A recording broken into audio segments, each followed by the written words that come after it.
I pray that I'll be allowed to do it for at least one more year. I don't take any of it for granted. I know that this miracle in my life was given to me, and I could lose it in 30 seconds. I could lose it between the time I leave here and go up to the booth.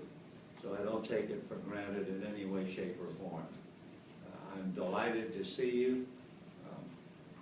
I've always been asked about how much I enjoy what I do, and the best way to explain it is when I come to the ballpark, I get in the elevator and I say hello to Marie, that's the girl who runs the elevator. I get off and I go into the press box and Robert and James are there. I go into the booth and all the fellows I work with are there. I go into the press box and have a lot of fun with all the writers who are friends of mine. And the thought of just suddenly walking away from all those friends and this great game and this very exciting team and this fandom that is so thrilled with what's going on, I thought there's just no way. But it wouldn't be just walking away from the game. It would be walking away from all of the people here in the ballpark. Because with all the high-tech equipment we have, this is still a people business, and I really and truly look forward to seeing the people every single day. So that's really all I have to say. I'll be very happy to answer anything if anyone has a question. I do right here, Billy. Yeah, Jim. How much of the success of the club, how much of that success played in you coming back? And was this an easy decision because of that? Yeah, I think so. I think the first 2 months, they were not much fun. But in spring training, I think most of the experts thought that the Dodgers were going to win the division easily. So the fact that they suddenly turned it around was a surprise only because they got off to such a poor start. But the last 50 games, coming to the ballpark, watching them pull out some miraculous victories, and above all, I've always been thrilled by the roar of the crowd. Ever since I was 8 years old, crawling under a radio and listening to a network football game, it was the roar of the crowd that always excited me. And to this day, the crowd is what does it. And when they were winning those games, and Puig suddenly arrived, and the crowd was just going bananas, it was so thrilling, even for someone who had seen however many games I've seen before. So, sure, I think the success of the team has something to do with it, because I do know that even after all these years, I want to come to the ballpark.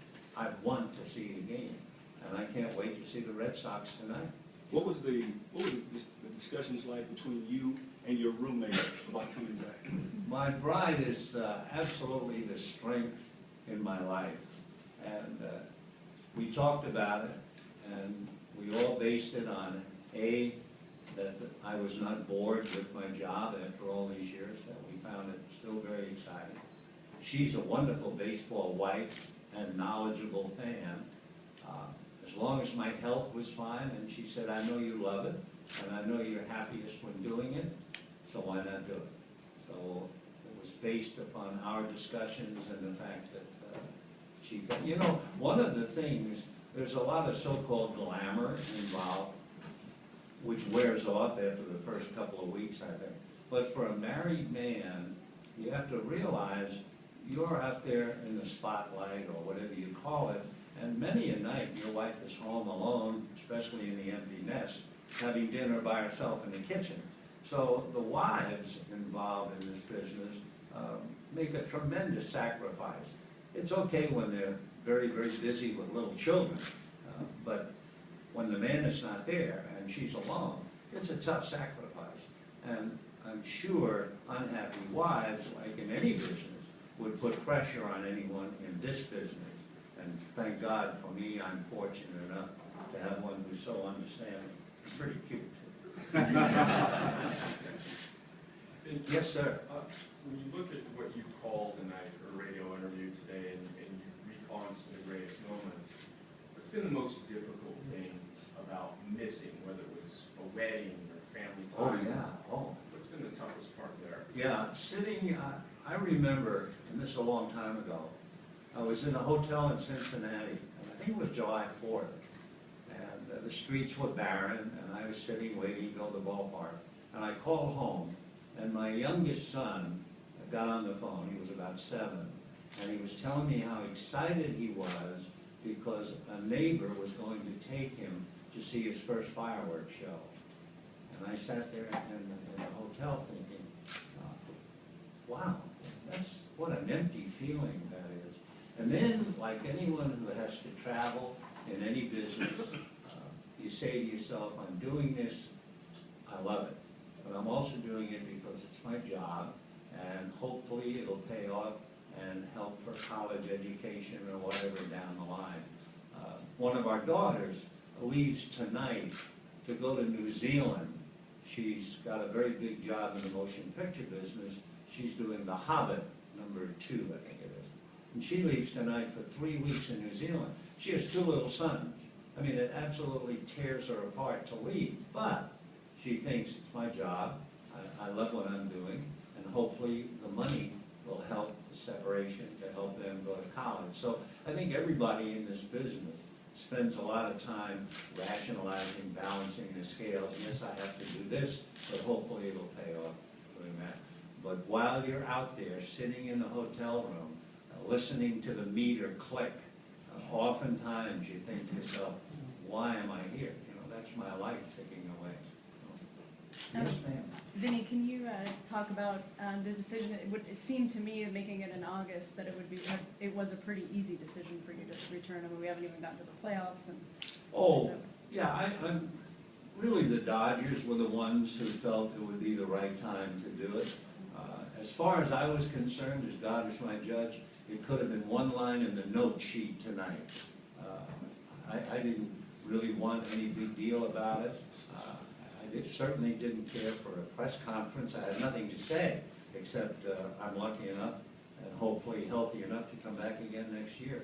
But they didn't want to get into the last 2 weeks where we're facing playoffs and all of that stuff. So I appreciated to, kind of get it out of the way.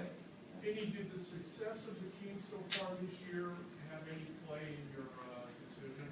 Well, I think it did, only in the sense that it became so exciting again, so much fun. I don't really know how I would have felt had they stayed in last place, X number of games behind with 30 some odd games left. I probably would have come back anyway because I love it so much, but it made it pretty easy. I mean, I get goosebumps. I'm the same as anyone in the stands still, and that's always been the barometer for me as to where I am in my relationship. As long as I truly get honestly excited, as long as I feel the emotion, I think I should be here. The day that something great happens and I have a ho-hum attitude to it, I should hang it up for sure. Yeah.